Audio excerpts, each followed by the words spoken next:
오랜만에 뵙습니다. 건강들 하셨습니까?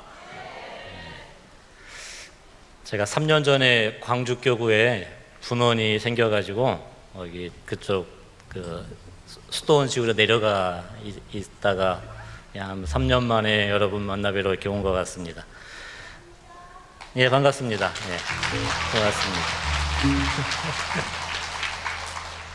오늘 밖에 눈이 많이 내리고 추워서 많이 안 오실 줄 알았는데 그렇게 많이 오셨어요?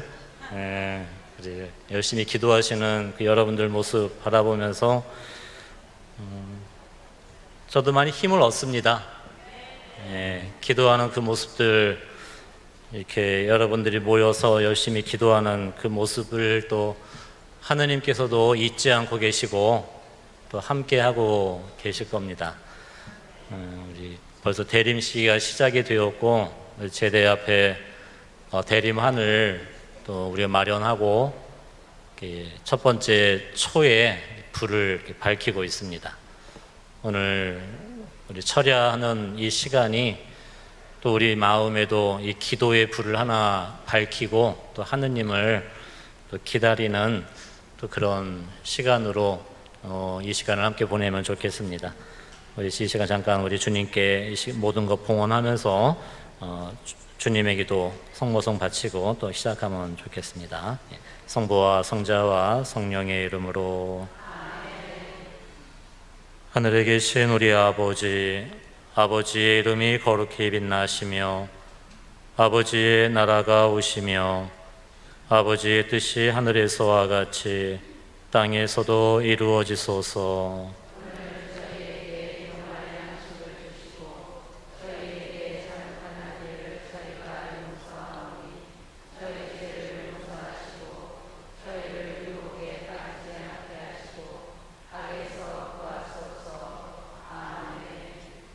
은총이 가득하신 마리아님 기뻐하소서. 주님께서 함께 계시니 여인 중에 복되시며 태중의 아들 예수님 또한 복되시나이다.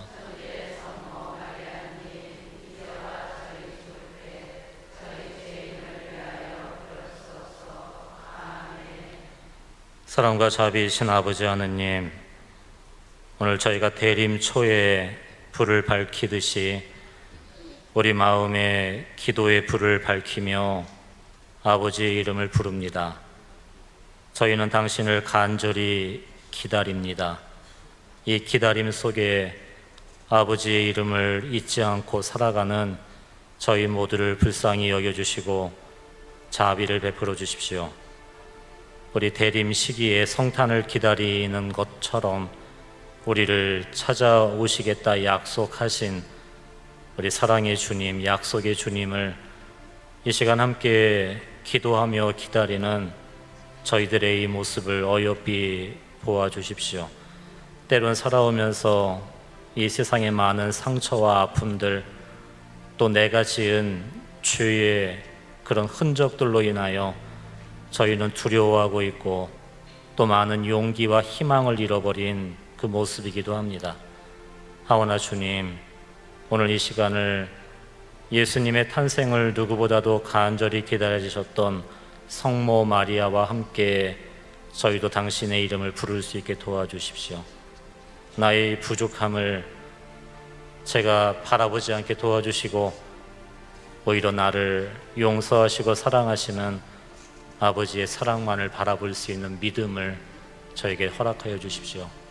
오늘 이 시간 이 자리에 간절함으로 함께하는 당신의 사랑하는 이 아들, 딸들을 축복하여 주시고 우리 마음에 주님께 대한 새로운 믿음과 사랑과 희망의 불을 오늘 새롭게 타오르게 저희를 도와주시고 저희에게 자비를 베풀어 주십시오. 영광이 성부와 성자와 성령께. 성부와 성자와 성령의 이름으로.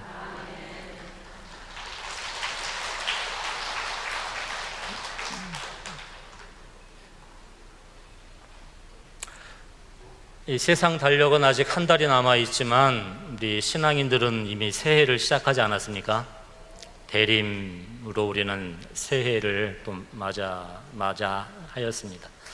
다시 한번 여러분 모두에게 새해 인사 좀 먼저 드리고 싶습니다. 새해 하느님의 은총, 축복, 복 많이 받으십시오. 복 많이 받으십시오.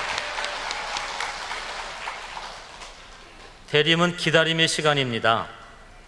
그리고 우리가 기다린다는 것은 기도한다는 것을 의미하는 것일 겁니다. 따라서 우리가 기도한다는 것은 우리는 자신의 한계 속에서도 때로는 마지막으로 여겨지는 그 막다른 골목에서도 그리고 삶의 절박함 속에서 여전히 우리가 기도한다는 건 기다릴 수 있는 힘을 얻는 것이라고 생각합니다. 기다릴 수 있는 힘.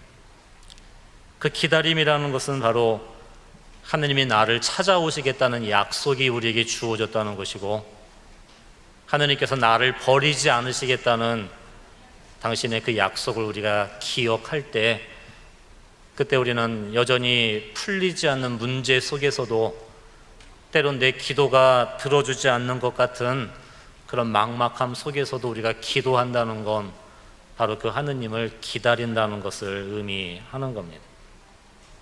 왜냐하면 하느님께서는 내가 하느님을 찾기 전에 그분이 나를 찾아주셨고, 내가 주님의 이름을 부르기 전에 하느님이 먼저 나를 불러주셨다는 사실입니다. 2000년 전에 예수님의 탄생으로 바로 수천 년 동안 이 초 4개가 상징하는 것이 바로 하나당 1000년, 4000년의 그 구약의 역사를 우리는 기억하는 것 아니겠어요? 그 4000년 동안 간절히 기다렸던 이스라엘의 그 기다림은, 물론 4000년 동안 얼마나 많은 사람들이 살다가 세상을 떠나고 또 떠나고 했습니까? 하지만 그들의 기다림은 예수님의 탄생으로 완성이 된 겁니다. 그래서 아브라함도 죽었고, 이삭도 죽었고, 야곱도 죽고, 또 많은 선지자들도, 임금들도 구세주의 탄생을 보지 못하고 죽었지만, 하지만 그들이 살아왔던 그 기도의 시간들, 하느님을 기다렸던 그 시간은 헛된 시간일까요? 헛되지 않은 시간이었을까요? 헛되지 않은 시간입니다. 지금의 오늘의 우리의 모습도 그렇다고 생각합니다. 제가 옛날에 저는 이제 천주교 집안에서 태어나서 구교 집안에서 자랐는데, 아침에 제일 먼저 눈 떠서 바라보는 게 저희 어머니 기도하는 모습이었습니다. 그리고 잠들기 전에 맨 마지막으로 바라보는 모습 역시도 저희 어머님이 성모상 앞에 초를 밝히고 자식들을 위해 기도하는 그 모습을 보았어요. 근데 저는 철없을 때 아마 국민학교 다닐 때, 그때만 해도 우리 학교에 천주교 신자가 한두 명 있을까, 천주교 신자가 많지 않았던 시간이었습니다. 저는 이런 마음이 있었어요.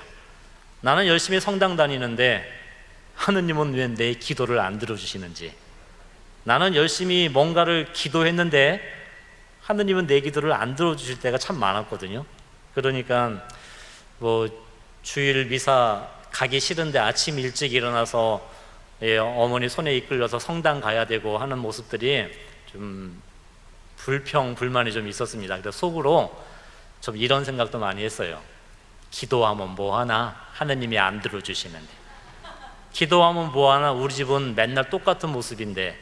그런 것들이 제 마음속에 좀 있었어요.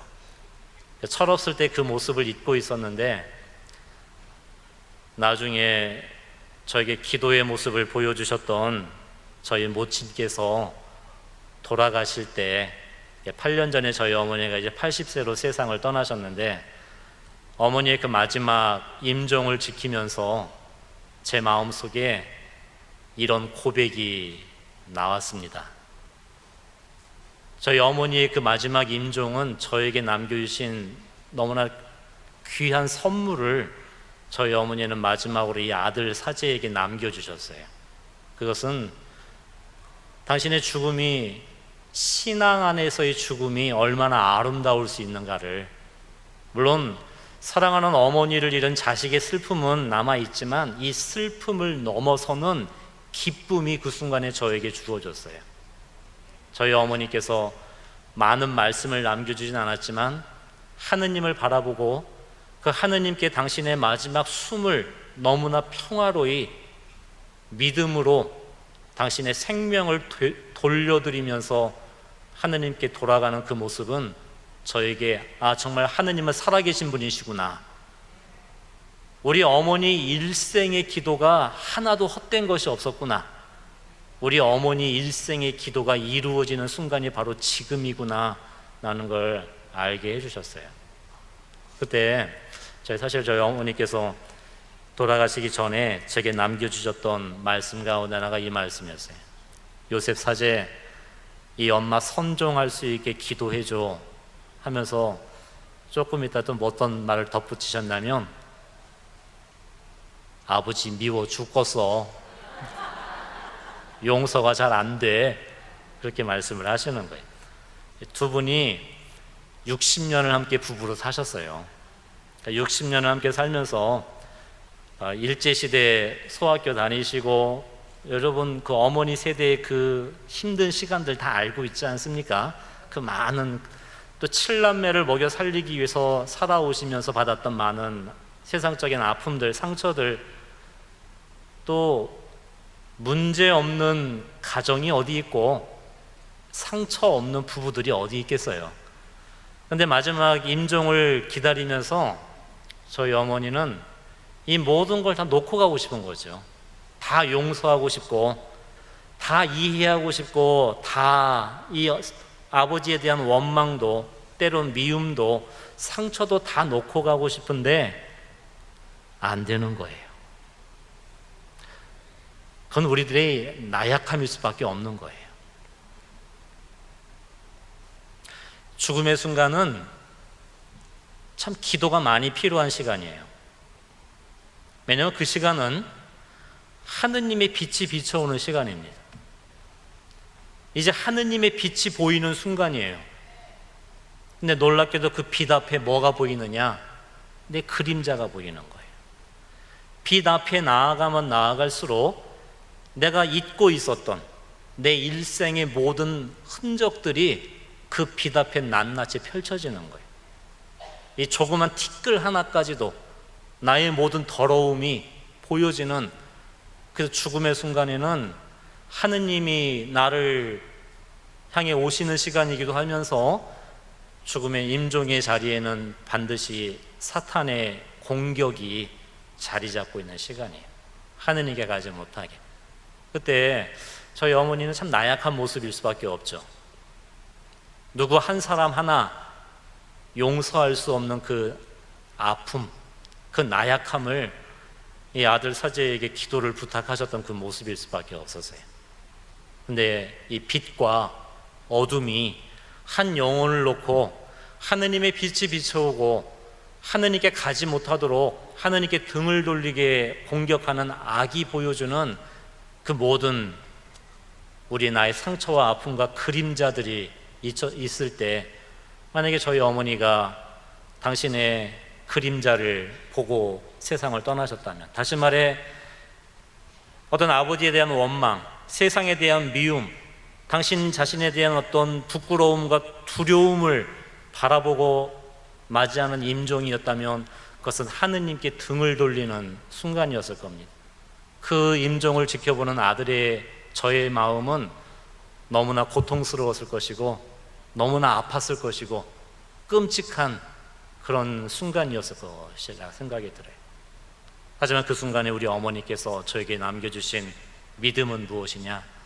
바로 이러한 나를 사랑하시는 하느님, 아직도 내 힘으로 용서할 수 없는 이 나약함을 지닌 나를 용서해 주시는 하느님, 이러한 나를 어루만져 주시는 그 하느님을 바라보는 죽음이셨어요.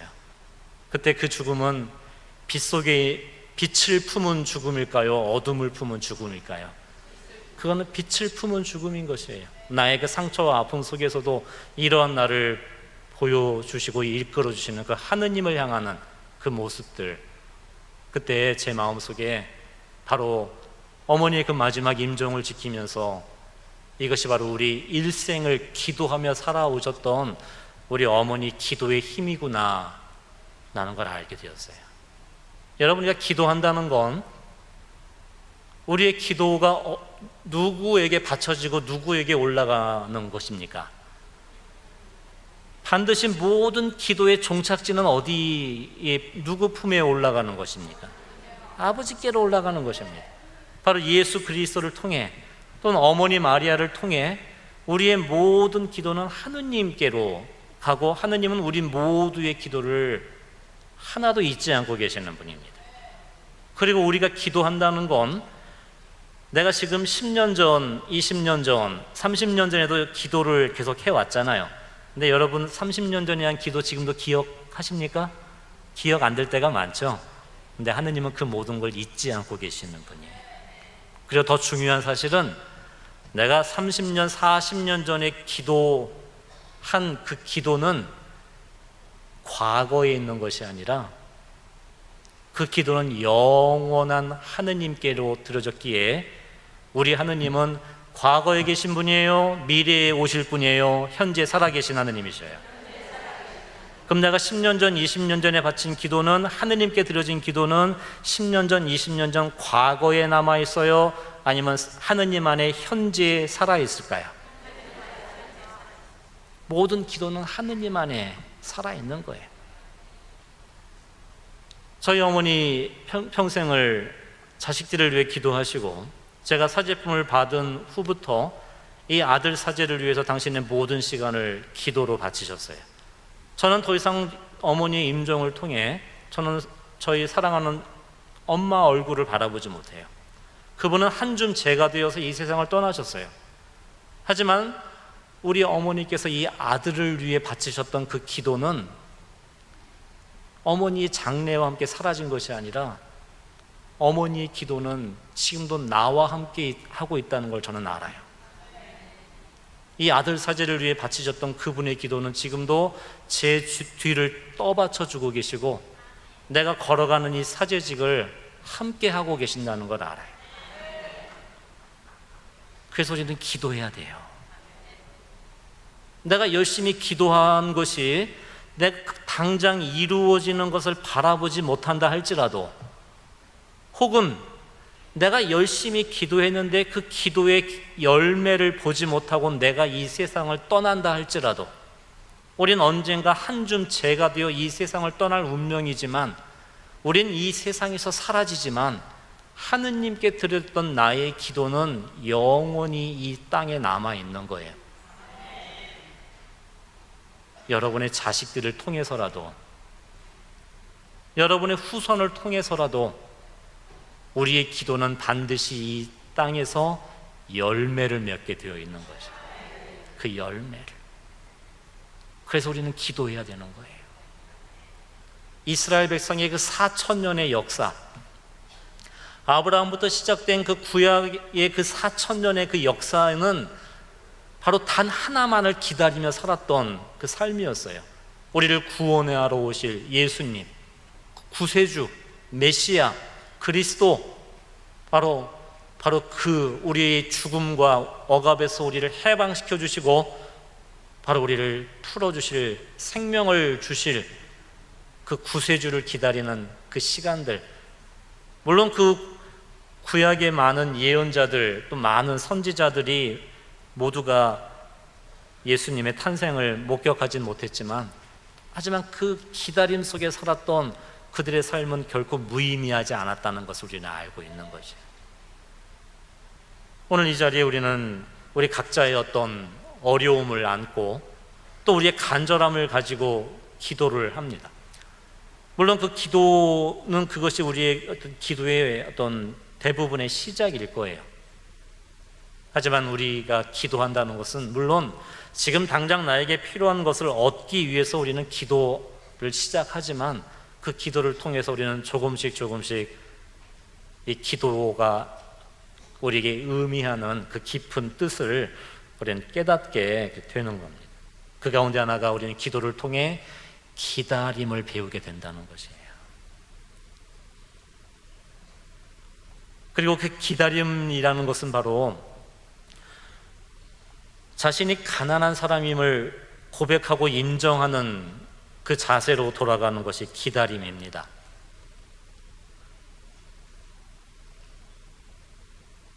힘 있는 사람들은 기다릴 필요가 없습니다. 돈 있는 사람들, 능력 있는 사람들은 자신의 힘으로 문제를 해결하면 되기 때문에 이 세상의 권력자들은 기다릴 필요가 없습니다. 오직 세상적이건 영적인 의미이건 기다리는 사람은 가난한 사람들만이 이 기다림을 살아가는 것이에요. 그래서 기다림은 좋아하는 사람은 아무도 없죠. 여러분들 기다리는 거 잘 기다리십니까? 저도 여러 가지 기다림의 의미가 있겠지만 옛날에 수도원에서 생활 담당할 때 한 달에 한 번 큰 마트에 가가지고 장을, 수도원 한 달 먹을 장을 일주일 단위나 한 달 이렇게 보거든요. 근데 거기 마트에 가서 장 보면 장 보는 건 어렵지가 않아요. 근데 뭐가 힘드냐면 계산대 앞에서 기다리는 것이 너무나 힘이 들어요. 줄이 굉장히 기니까, 근데 꼭 이상한 게 카트를 들고 기다리면 내 줄이 제일 안 줄어들어요. 옆줄이 쪽쪽쪽 줄어들면 눈치 싹 보다가 옆줄로 싹 옮겨가죠. 그러면 안 줄어들던 내가 있던 줄이 또 이렇게 줄어드네. 그래가지고 기다림이 참 많이 지루하고 힘든 시간인데, 기다리면서 이런 생각을 해봤어요. 기다림이 왜 이렇게 나에게 힘이 들까? 나는 이렇게 기다리지 못할까? 근데 왜냐하면 그 기다림이라는 시간은 내가 아무런 힘을 가질 수 없는 시간이기 때문에 그래요. 내가 주인공이 될 수 없는 시간이에요. 내가 가진 것으로 이거를 어떻게 해볼 수 없는 시간인 것이죠. 그저 이 줄이 줄어들기만을, 한 사람 한 사람 빠져나가기만을 나는 이 자리에 서서 그냥 기다려야 되는, 그때는 내가 주체가 되지 못하는 바로 그 시간이기 때문에 우리 본성은 이 기다림을 굉장히 싫어하는 것이에요. 기도한다는 것은 다른 것이 아니라 바로 우리가 이 기다리는 사람이 된다는 것입니다. 기다리는 사람이 된다는 것은 우리가 하느님 앞에 가난한 사람이 된다는 거예요. 내가 바로 가난한 사람임을 고백하고 인정하는 것부터 이 우리의 기도 생활은 시작이 되는 것입니다. 바로 기도 안에서 하느님을 기다리는 사람은 바로 하느님 앞에 가난하고 겸손의 옷을 입고, 바로 하느님께서는 그 사람에게 바로 그 겸손의 자리에 당신의 자리를 마련하시는 거죠. 따라서 하느님 앞에서의 기다림은 반드시 열매를 맺게 되어 있는 것이에요. 여러분, 대림 일주일, 지난 주일 복음 말씀 기억하시죠? 예수님께서 이런 비유를 주셨잖아요. 어떤 주인이 먼 길을 떠나기에 앞서 종들에게 각자의 능력에 맞게 몫을 맡기고 떠났다. 그리고 나중에 주인이 돌아와 그 종들과 셈을 하게 되었다. 그러니까 깨어 있어라 라는 그 말씀을 지난 대림을 시작하면서 들었지 않았습니까? 이 말씀에 이 모든 것이 하느님께서 나에게 맡겨주신 것이라는 사실을, 다시 말해 우리는 이 모든 걸 받은 사람이라는 것, 이 말은 우리가 주인이 아니라는 사실을 우리가 먼저 깨닫는 것이, 우리가 깨어 있다는 것을 말씀하시는 거예요. 깨어 있어라 라는 그 말씀의 뜻은 뭐냐? 내가 누구인가를 아는 것이에요. 내가 어떤 사람인가? 바로 우리는 하느님의 앞에 바로 이것을 맡겨준 일을 수행해야 될 종의 모습이라는 것을 인정하는 것. 그러면 이 모든 것을 주신 분이 누구시라는 거예요? 아버지 하느님이시라는 거예요. 하느님이 이 모든 것의 주인이시라는 것, 그거를 깨닫는 것이 우리가 깨어 있는 것이에요. 깨어 있다는 것은 내가 잠을 안 자고 내가 뭔가를 일을 하라는 것이 아니라 바로 내가 어떤 존재인가, 하느님이 누구시고 하느님 앞에 내가 어떤 사람인가를 깨닫는 것이, 내가 누구인지를 아는 것이 바로 깨어 있음인 것입니다. 바로 하느님이 창조주이시고 우리는 그분의 피조물임을 인정하는 것, 그것이 겸손인 거예요. 이 모든 것의 주인은 내가 아니라 하느님이 주인이시고 이 모든 것은 하느님이 나에게 맡겨주신 선물이라는 것, 그것을 우리가 잊지 말아야 되는 거예요. 그럼 죄는 뭐겠어요? 여러분, 죄의 시작이 아담과 하와의 원죄 선악과에서부터 시작이 되었죠. 이 죄가 시작될 때 사탄이 하와에게 유혹했던 게 뭡니까? 저 선악과를 따먹어라, 선악과를 소유해라, 네 것으로 가져라, 그러면 눈이 밝아져 누구처럼 되리라. 그것은 바로 우리에게 끊임없이 그것의 주인이 되라고, 네가 주인이 되라고, 소유하라고 우리에게 끊임없이 그거를 이야기하는 것이에요. 물론 우리는 무언가를 소유하는 것 자체가 죄가 되는 건 분명히 아닙니다. 우린 이 세상을 살아가기 위해서 돈이 필요하고 물질이 필요하고 음식이 필요해요. 집이 필요해요. 차도 필요해요. 하지만 이 모든 것을 갖는 목적은 뭐예요? 그 소유를 통해 내가 좀 더 행복한 삶, 내가 하느님의 뜻을 이루기 위해서 필요한 수단과 방법이 소유의 의미인데, 사탄의 공격 유혹은 뭐냐면 소유 자체를, 내가 그거를 가짐으로써 내가 하느님처럼 행동하고 하느님처럼 모든 것을 지배하라고 우리를 유혹하게 되는 거죠. 다시 말해, 우리에게 필요한 모든 물질적인 것들은 이 세상을 살아가는 목적이에요, 도구예요? 도구일 따름인데 어느새 이 세상의 모습은 뭐예요? 소유가 목적이 되었잖아요. 그것이 또 다른 우상이라는 거예요. 소유 자체가 우상의 어떤 목적이 되었어요. 왜?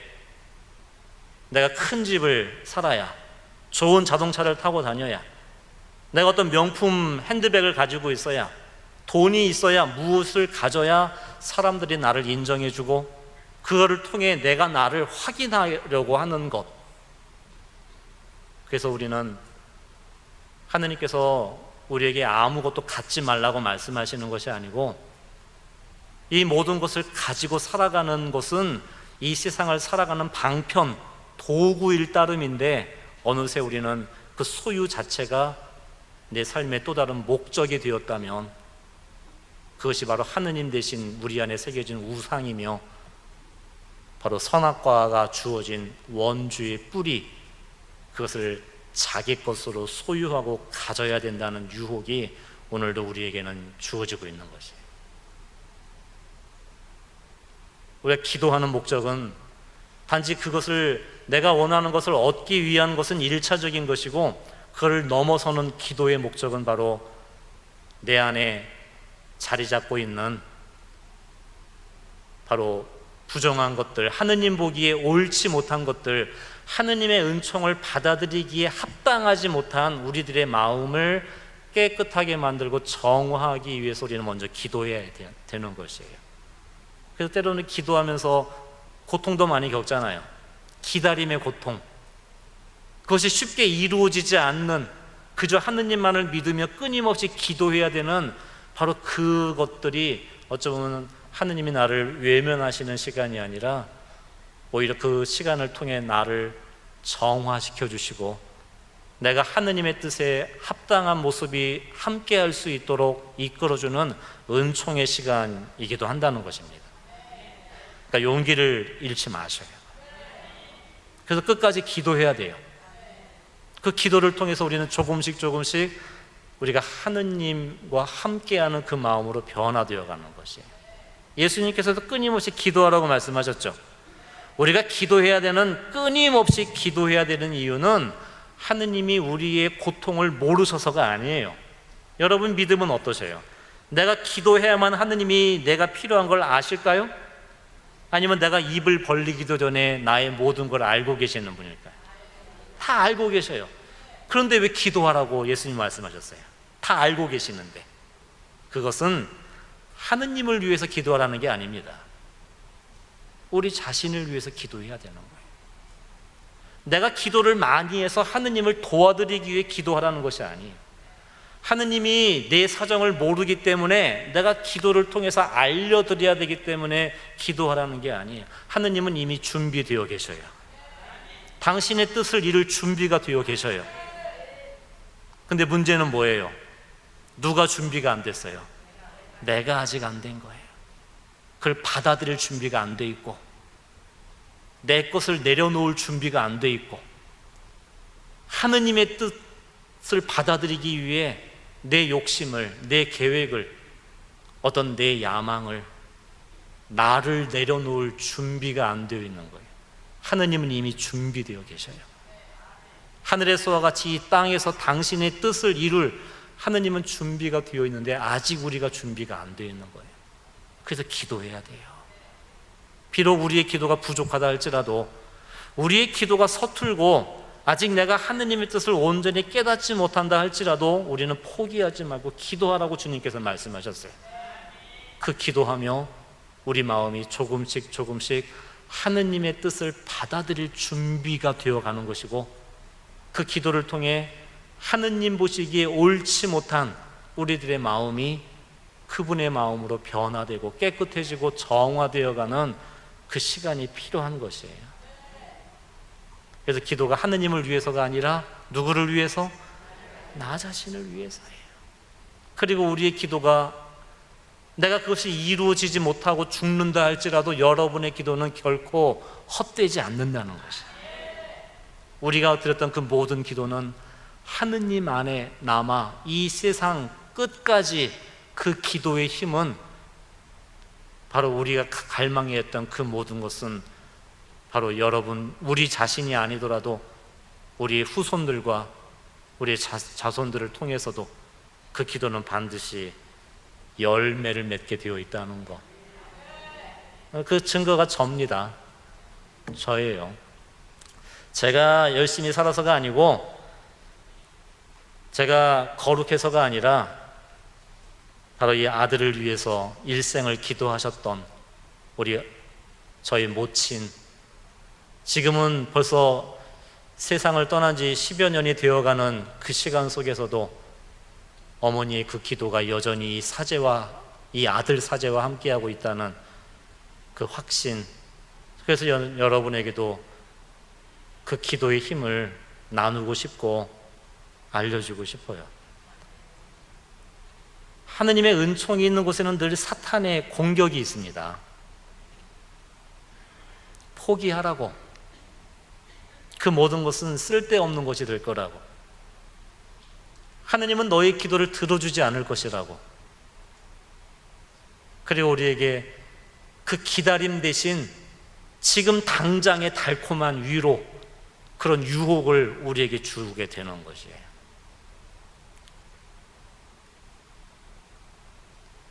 그래서 우리 혼자의 힘으로는 기다리기가 참 힘이 들어요.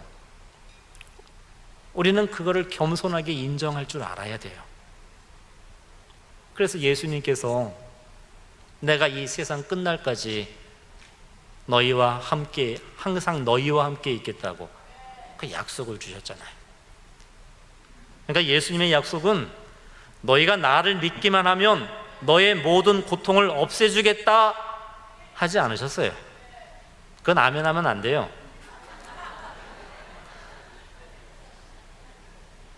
만약에 누군가 여러분에게 그런 이야기를 한다면, 여러분이 이 종교를 믿기만 하면 여러분은 만사형통일 겁니다. 이 종교에 나오면 여러분의 모든 고통은 사라질 것입니다라고 이야기한다면 그건 사입이에요.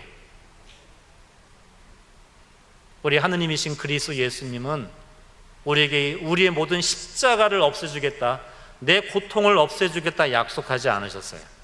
하지만 그분의 약속은 뭐예요? 내가 세상 끝날까지 항상 너희와 함께 있겠다. 내가 너의 고통을 함께 겪어줄 것이고, 네가 겪을 슬픔과 시련을 나 예수가 친히 함께 할 것이다. 그 말의 의미는 뭐겠어요? 우리 삶의 목적지는 여기가 아니라는 거예요. 물론 이 세상에서 우리가 기쁘고 행복하게도 살아야 되지만, 예수님께서 우리에게 보여주신 모든 기적, 능력, 예수님도 죽은 이를 소생시켜 주시고 배고픈 이들을 5천 명에 되는 이들을 먹여주셨고 많은 환자들을 치유시켜 주셨죠. 근데 그 치유의 목적은 현세에 있는 것일까요? 그들 다 죽었잖아요.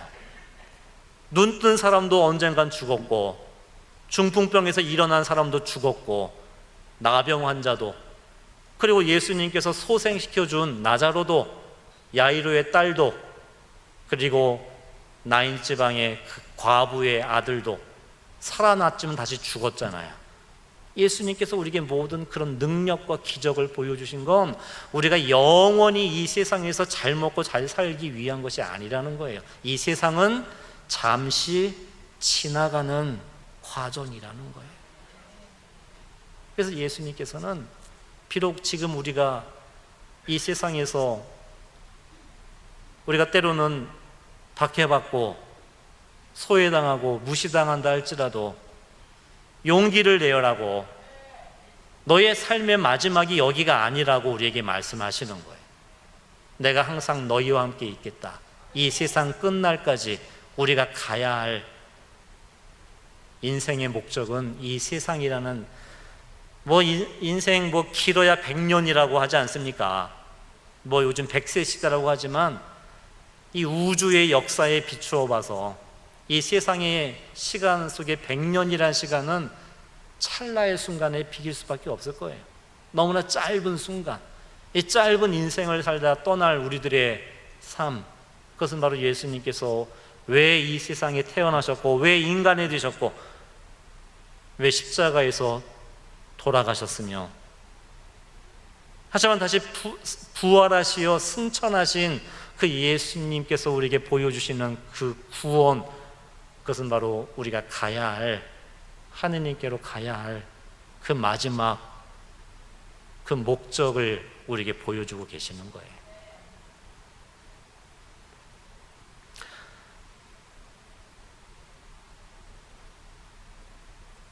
따라서 우리가 그 하느님을, 그분이 모든 것을 우리에게 주신 아버지이시고, 그리고 내가 가지고 있는 이 모든 것은 하느님이 나에게 이 잠시 지나가는 이 세상살이 동안 나에게 맡겨주신 것이라는, 그걸 우리는 잊지 말아야 된다는 거예요. 그걸 깨닫는 것이 깨어있다는 것이에요. 이 모든 것이 내게 주어진 선물이라는 사실, 그 선물이라는 사실을 우리는 잊지 말아야 되는 거예요. 그때 우리는 소유하려는 그 마음에서 이것이 하느님이 내게 주신 선물이라는 걸 깨달을 때 소유가 아니라 감사하는 마음이 생기게 되는 것 같아요. 제가 언젠가 본당에서 어떤 이런 모든 것은 하느님이 우리에게 주신 선물입니다라는 이야기를 이렇게 드린 적이 있었는데, 그 강의 끝나고 밖에 나가는데 한 자매님이 성당 앞에서 저를 기다리고 있었어요. 그 자매님이 저에게 와서, 신부님, 강론 때 선물이라는 말씀이 저한테 참 많이 깊게 와 닿았습니다 하면서, 근데 이런 질문을 하더라고요. 제가 그 자매님 표현 그대로 한번 해볼게요. 근데 신부님, 제 원수도 선물이겠죠? 자매님 원수가 있으세요? 그랬더니 집에 있어요. 그래서 처음 보는 그분인데 그분한테 이렇게 질문을 해봤어요. 근데 자매님 생각은 어떠셔요? 하느님께서 처음부터 원수를 자, 네 선물이다 하고 주신 걸까요? 아니면 좋은 선물을 주셨는데 선물이 나중에 원수가 된 걸까요? 여러분 생각은 어떠십니까? 하느님이 우리에게 나쁜 걸 주셨을까요? 원수를 선물로 주셨을까요? 선물로 주셨는데 그게 나중에 왼수가 된 거죠. 근데 거기에 보면 왜 선물이 원수가 되었느냐, 그걸 가만히 보면 우리가 선물로서 받을 때는 기쁘잖아요. 감사하잖아요. 근데 함께 10년, 20년 살다 보니 당연한 것이 되었어요. 선물이 아니라 당연히 내 것이 되었어요. 그러다 보니 내 주장이 들어가게 되는 거예요. 내가 그거를 내 마음대로 조종하고 내 마음대로 통제하려고 시작했을 때 선물은 원수가 되는 거예요. 마치도 사탄이 하와에게 선악과를 따먹어라, 선악과를 소유해라, 네 것으로 가져라, 그래서 힘을 가져라, 선악과를 가질 때 너는 그거를 조종하고 통제할 수 있는 네가 주인의 힘을 가질 것이다, 하느님처럼 되리라. 때론 우리가 우리 가족들을, 내 남편이건 아내이건 내 자식들이건 혹은 나 자신이건, 내가 그것들을, 그 사람들의 주인 행세를 내가 참 많죠. 내가 조종하고 통제하고 내 뜻대로 가두려 하는 그 모든 것들 속에는 내가 그것들의 힘을 행사하고 싶은 우리의 원죄가 도사리고 있는 것이에요. 지난 1년 동안 우리나라도 아주 격동기를 겪었지 않았습니까? 여기 촛불 들고 나가신 분들 많이 계시죠? 태극기 드신 분도 계실 것 같습니다. 누가 옳고 그름을 떠나서 제가 드리고 싶은 말씀은 뭐냐면, 우리나라의 진짜 죄가 뭐냐? 죄. 모든 죄는 하느님이 내게 주신 선물로서 감사하지 않는 것이 죄의 시작이에요. 그리고 내 마음대로 할 수 있는 내 것이라는 생각이 이 원죄, 모든 죄의 바탕에 깔려 있는 거예요. 대통령, 국회의원, 정치인들, 선거 때는 국민이 주인이라고 하죠. 근데 당선되면 뭐해요? 자기가 주인이에요. 자기 마음대로 할 수 있는 내 것이라고 생각을 하는 거예요. 내 마음대로 할 수 있는 내 권력이라고 생각을 하는 거예요. 그때 저는 지난 작년 겨울부터 시작된 우리나라의 이 모습들을 바라보면서, 하느님은 정말 살아계시는구나, 하느님은 정말 무서운 분이시구나, 그 책임을 물으시는 하느님이셔요. 권한이 주어졌다는 건, 그것이 맡겨졌다는 것은 반드시 맡겨진 것에 대한 책임을 우리는 져야 된다는 거예요. 바로 대림일주, 대림을 시작하면서 예수님이 주신 그 비유의 말씀, 주인이 먼 길을 떠나면서 종들에게 뭔가를 맡겨주셨다는 것, 바로 나에게 가정을 맡겨주셨잖아요. 나에게 서로의 배우자를 맡겨주셨잖아요. 사랑하는 자식들을 내게 맡겨주셨잖아요. 내 생명을 나에게 맡겨주셨잖아요.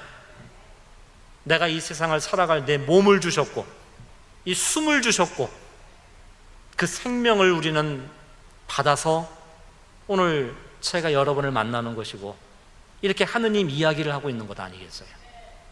근데 만약에 이것이 내 마음대로 할 수 있는 내 것이라고 생각할 때 우리는 하느님을 저버리는 거예요. 내가 하느님처럼 행동하고, 내가 하느님처럼 판단하고, 내가 하느님 행세를 하는, 그것이 우리 모두의 죄죠. 우리에게 아름다운 자연을 주셨는데 이 자연을 파괴한 것이 인간 아니에요. 하느님이 우리에게 벌을 주시는 것이 아니라 내 마음대로 할 수 있는 내 것이라는 인간의 이 오만함이 이 자연을 파괴한 거예요. 이 아름다운 산과 강을 주셨는데 어느새 우리나라의 많은 사람들이 그걸 돈벌이의 수단으로 만들어 버렸어요. 그래서 그것이 돈이 된다면 강을 막아버리고 파괴하는 그 끔찍한 이 만행을 저질러온 것이 바로 우리들의 모습이라는 거예요. 그것이 돈이 된다면, 나를 부자로 만들어준다면 수단과 방법을 가리지 않고 모든 것을 우리가 소유하려고 들었던 이 모든 것이 우리 민족의 죄이고, 그리고 우리들의 죄예요. 언제부터인가 우리도 내게 맡겨주신 어떤 내 아내를, 남편을, 내 자식들을 어떤 내 마음대로 할 수 있는 내 것이라는 생각에 그것을 내 힘을 행세하고 있었다면 그것이 바로 우리 안에 도사리건 우리 원죄의 모습이죠. 기도를 통해 우리는 이것이 다시 하느님께 되돌려줘야 되는 것이에요. 이 모든 것이 하느님이 주인이시고 주인이신 하느님께서 우리에게 이 모든 세상을 맡기셨고 이 나라를 맡기셨고 이 가정을 맡기셨고 이 공동체를 맡기셨고 내 생명을 나에게 맡기셨다는 것, 그걸 역설적이게 바라보면 하느님이 우리를 얼마나 믿고 우리를 얼마나 사랑하시는가를 아시는 거예요. 그리고 우리는 매일 미사 때마다 우리는 내게 맡겨지시는 하느님을 우리는 모시잖아요. 성체, 성사. 이 영성체를 통해 하느님이 우리를 얼마나 믿고 신뢰하시는가, 당신을 나에게 맡기시는 거예요. 그때 우리는 감사드려야 돼요. 그 감사. 그때 우리는 모든 것을 소유하려는, 내 것으로 소유하려는 이 집착에서 벗어날 때 우리는 오히려 감사드리게 되는 것이에요. 여러분, 이 처음 부부 생활을 시작했을 때 여러분 그때를 한번 기억해 보십시오. 지금보다 돈이 더 없었잖아요. 뭐 대부분의 많은 분들, 어르신들 처음 결혼 생활 시작할 때 변변한 집 하나 마련하지 못한 채 단칸방에서 시작했을 때도 있었을 거예요. 그래서 월세에서 전세로 조금씩 가며 오늘날은 뭐 내 집도 마련했을 것이고, 그런데 지금 나는 그때보다 더 많은 것을 가졌지만 그때 신혼 때 처음보다 더 행복하십니까? 꼭 그런 것만은 아니라고 생각이 들어요. 그런데 지금보다 더 가난했을 때, 지금보다 가진 것이 없었을 그때, 10년 전, 20년 전, 30년 전, 40년 전, 그때의 그 기쁨은 어디에서 온 것일까요? 비록 다 가난한 생활이었지만 서로가 소중했고 서로를 바라보며 감사하는 마음이 있었다는 것이죠.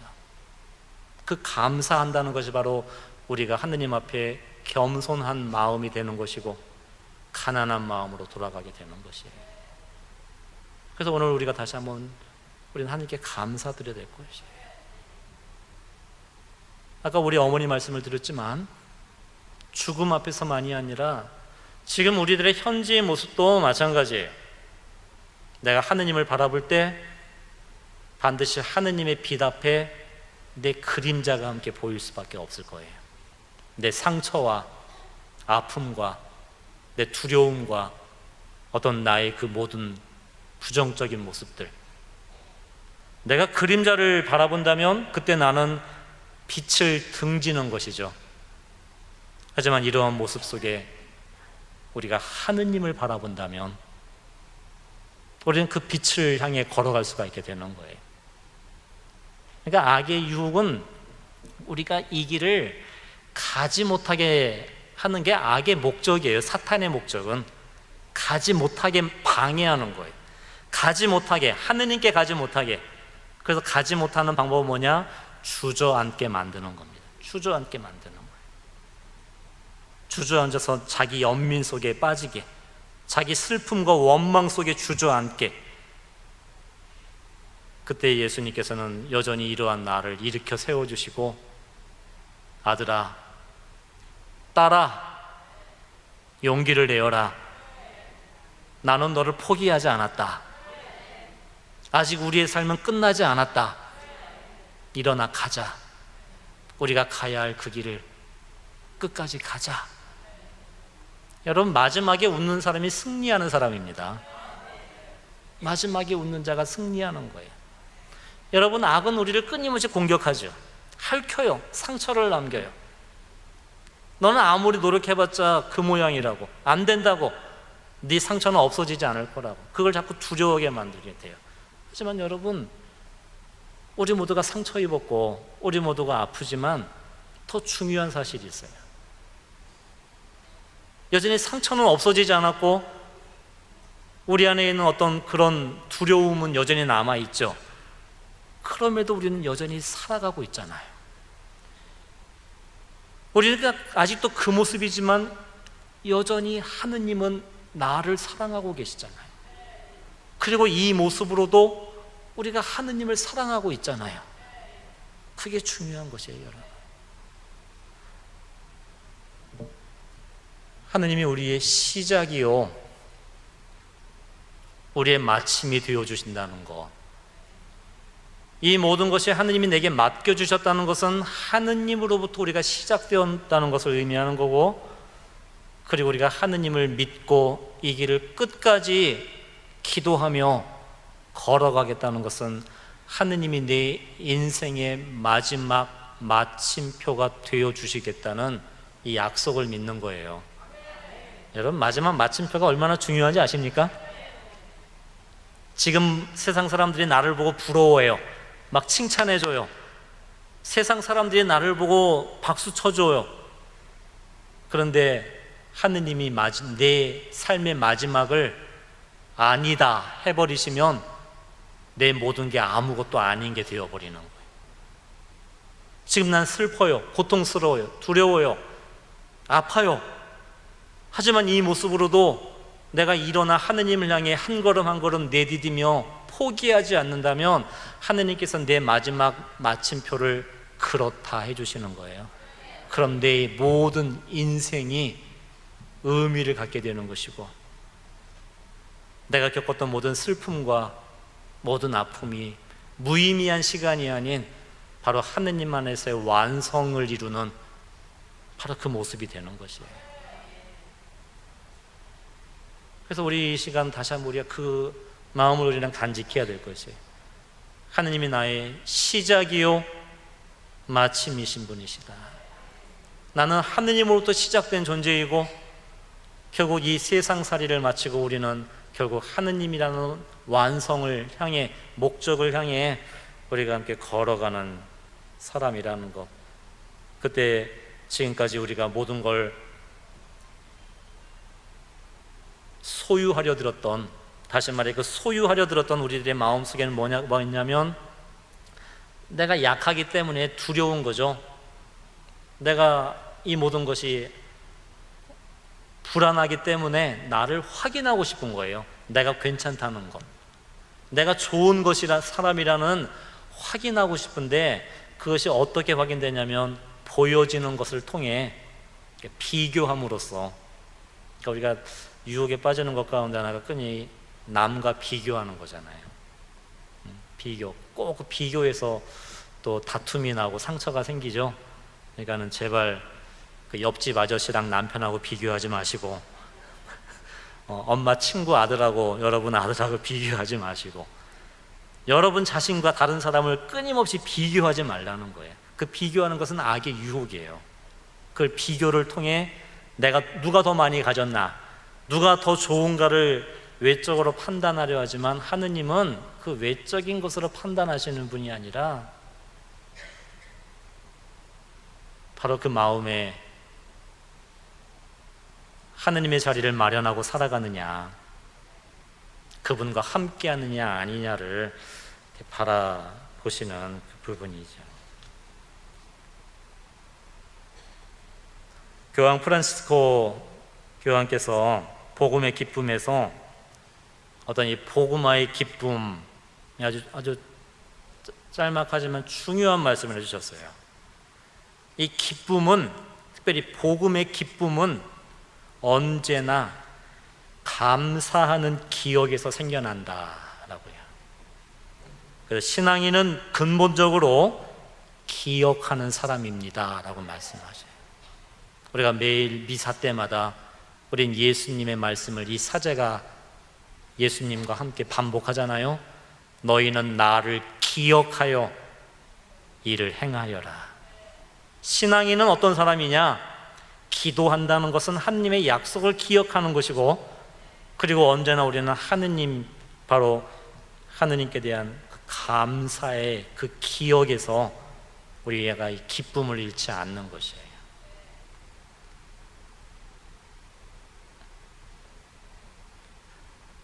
가장 우리 가족들을 바라볼 때 나는 무엇을 기억하고 살았는가를 한번 성탄을 앞두고 되돌아보았으면 합니다.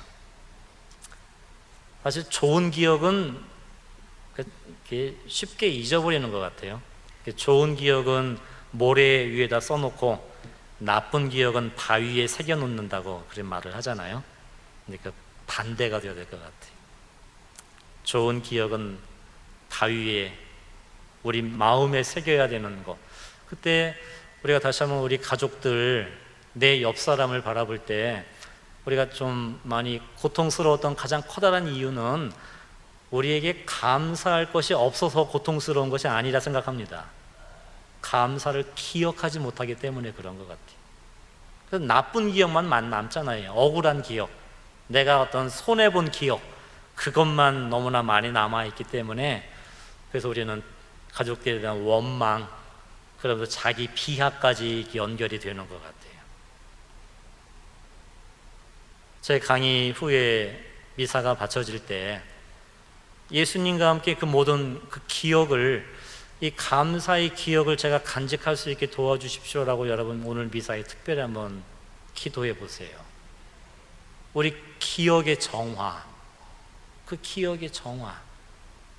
그때 우리 상처들도, 여러분 상처 치유가 내가 생각하는 치유와 하느님이 이루시는 치유의 방식은 좀 다른 것 같습니다. 대부분 우리가 생각하는 치유는 뭡니까? 병이 이 순간에 낫는 것, 다시 말해 내 안에 상처가 없어지는 것을 우리는 치유라고 생각을 하거든요. 그래서 끊임없이 우리가 고해성사도 보고 면담도 하고 기도에도 참석하고 하는데 우리가 여전히 두려운 까닭은 뭐예요? 내 안에 그 상처가 아직도 남아있기 때문에 그렇잖아요. 여러분 고해성사 볼 때 하느님 이 사제를 통해 성부와 성자와 성령의 이름으로 당신의 죄를 사합니다라는 사제경을 듣지요. 그래서 죄의 용서를 받고 나오는데 상처도 없어지던가요? 아니죠. 그 옛날의 기억이 사라지던가요? 그래서 우리가 아직 두려움 속에 있는 것이기도 하거든요. 예수님이 나를 용서해 주셨다고 했는데 왜 아직도 내 안에는 미움이 남아있고 아픔이 남아있고 이 고통스러운 기억이 왜 남아있는가? 내가 용서받지 못했나 보다 라는 두려움이 있는데, 그건 우리가 치유를, 용서를 잘못 생각해서 그래요. 용서라는 것은 상처가 없어지는 것이 아니에요. 부활하신 예수님, 제자들에게 나타나 제일 먼저 보여주신 게 뭐예요? 당신의 두 손과 옆구리에 상처를 보여주셨잖아요. 부활이란 죽음의 상처가 사라지는 것이 아니었고, 그 부활은 이 죽음의 상처에 새로움을 담아내는 거예요. 거기에 미움과 분노와 절망을 담은 것이 아니라 예수님은 당신의 상처에 우리를 향한 사랑을 담으셨고 용서를 담으셨고 생명을 담으셨잖아요. 그래서 저는 이렇게 생각해요. 상처는 어쩌면 우리에게 그릇과 같은 것일 수 있겠구나. 그릇.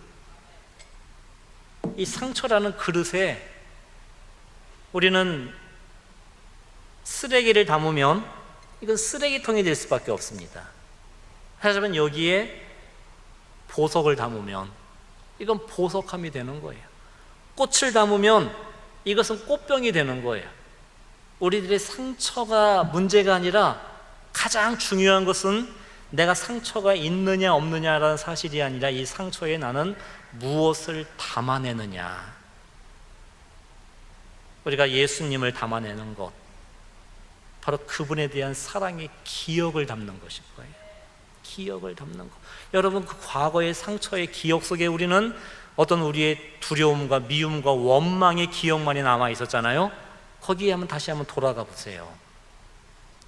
내가 그림자만을 바라보고 있었는데 그때 내 믿음의 눈을 돌렸을 때, 내가 아팠을 때, 내가 버림받았을 때, 내가 상처 입었을 때 그러한 나와 함께 해주셨던 예수님을 여러분은 바라볼 수 있을 거예요. 그분을 바라보는 것, 그분을 기억하는 것, 그것이 우리가 갖는 새로운 치유의 길이 되는 것이에요. 여러분 고해성사는 상처를 없애는 도구가 아닙니다. 하지만 고해성사의 가장 중요한 은총은 뭐냐면 나의 이 부정적인 느낌, 감정, 이 상처를 견디어낼 수 있는 은총이 주어지는 거예요. 내가 그거를 견딜 수 있는 힘, 넘어설 수 있는 힘.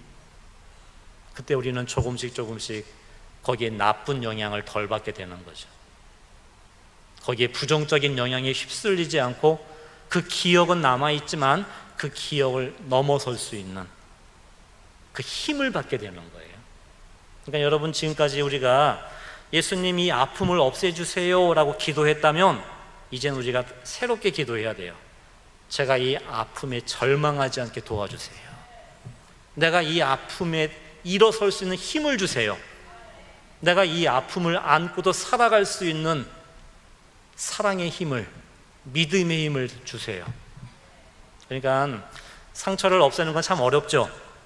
그럼 불가능한 거예요. 우리 힘으로 죽기까지. 그러니까 저희 어머니 지켜보면서 제가 느낀 게 그거예요. 내 영혼이 이 육을 떠나기까지 우리는 이 고통에서 벗어나지 못하는 게 우리들의 운명이라는 거예요. 하지만 우리 어머니가 죽음의 순간에 이 모든 고통을 없앴기 때문에 구원받은 게 아니라 여전히 끝까지 힘들어했고 고통스러워했고 아파했지만 그 아픔 속에 우리 어머니는 하느님의 빛을 간직하셨어요. 그분의 용서를 품으셨어요. 하느님 자비의 손을 받으셨어요. 그때 우리 어머니의 상처는 어둠의 그릇이 아닌 빛을 담아내는 구원의 그릇이 될 수가 있었죠.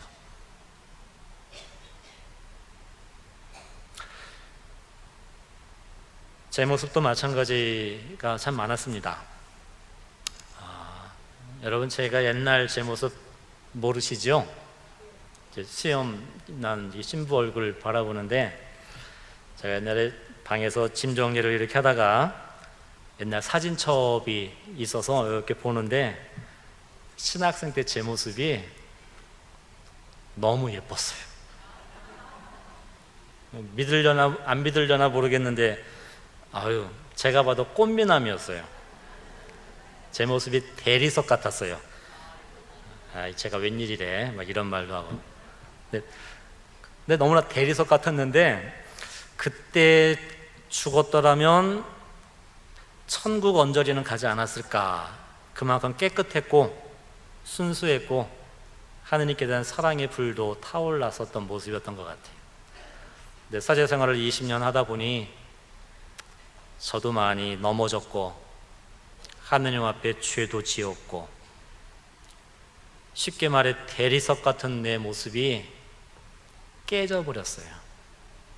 와장창 부서지고 그 깨끗한 보이던 그 모습이 깊은 상처 입고 구멍난 깨진 그런 대리석과 같은 모습이 되어버린 거죠.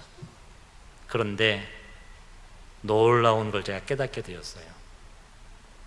대리석일 때는 그저 제 잘난 모습으로 살았는데 이 구멍난 제 상처에 깨져버린 대리석 틈에 하느님께서는 당신의 사랑의 씨앗을 심어주셨고 거기에서 꽃이 피고 열매가 맺게 되더라고요.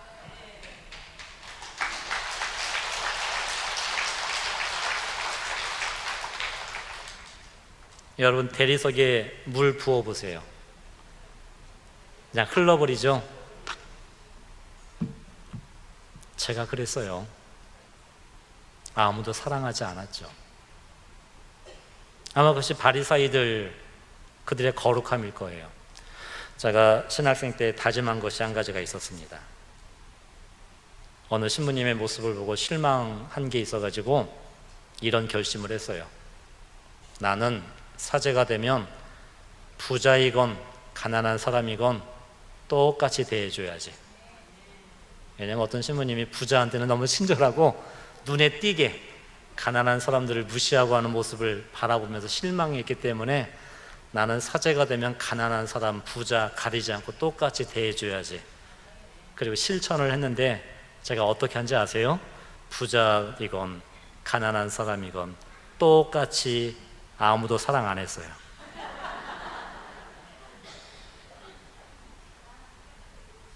그들이 제 마음에 들어오질 않았어요. 그것이 차가움이었죠. 하느님은 이러한 내가 넘어지는 걸 때로는 지켜보셨죠. 내버려 두셨죠. 넘어졌어요. 와장창 깨졌어요. 구멍이 났어요. 아팠어요. 힘들었어요. 그리고 깨진 내 모습을 보고 절망했어요. 내가 소중히 간직하고 싶었던 이 모습에 구멍이 났고 상처가 입었기 때문에 그래요. 근데 하느님의 놀라움은 그 깨진 그릇과 같은 상처 속에 당신의 사랑이 피어나게 만들어 주셨어요. 여러분의 상처가 그러할 거예요.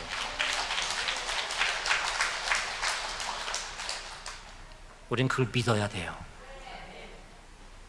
악은 우리를 넘어뜨리죠. 우리에게 상처를 주죠. 핥히죠.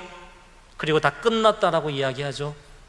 하지만 우리 주 예수님은 이렇게 말씀하셔요. 아직 끝나지 않았단다.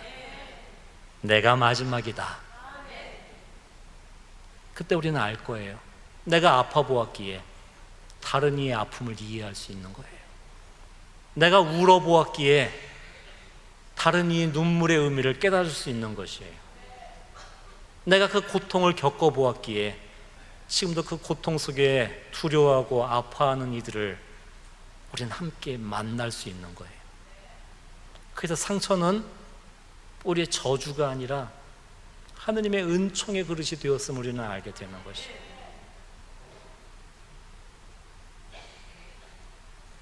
여러분 진주조개 아시죠?